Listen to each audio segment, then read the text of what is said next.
Well, when I just learned that, and I did learn it just Wednesday, I hadn't heard this before either, and I've been scouring the reports. It has not been reported to the family or anyone else until he decided to state that.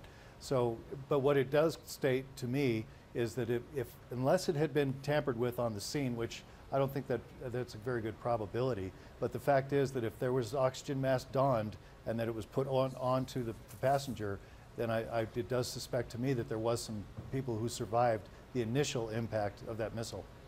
So then, David, how long between the point, presumably, when this missile hit this Malaysian aircraft and the time it crashed in eastern Ukraine, how much time do you think they would have had and for someone to have thought to grab the mask and put it on him or herself? Well, the mask being donned, it can happen almost instantaneously. As soon as that missile hit, the oxygen mask would have automatically changed or dropped because of the altitude the cabin altitude change.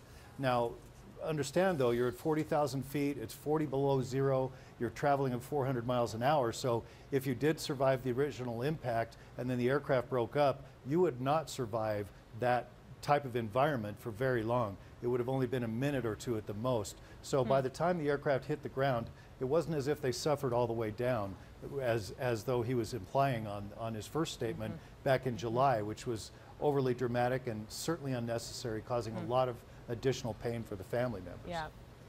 Just back to a point you made a minute ago that you don't think the oxygen mask or the body would have been tampered with, but correct me. I remember when we covered this for weeks and weeks, this whole crash site, David, was in the middle of a war zone, and in fact there are still people and bodies missing. That some of these items were stolen, iPhones, items out of suitcases. You don't think it's possible that a mask could have been placed on a body once it hit the ground?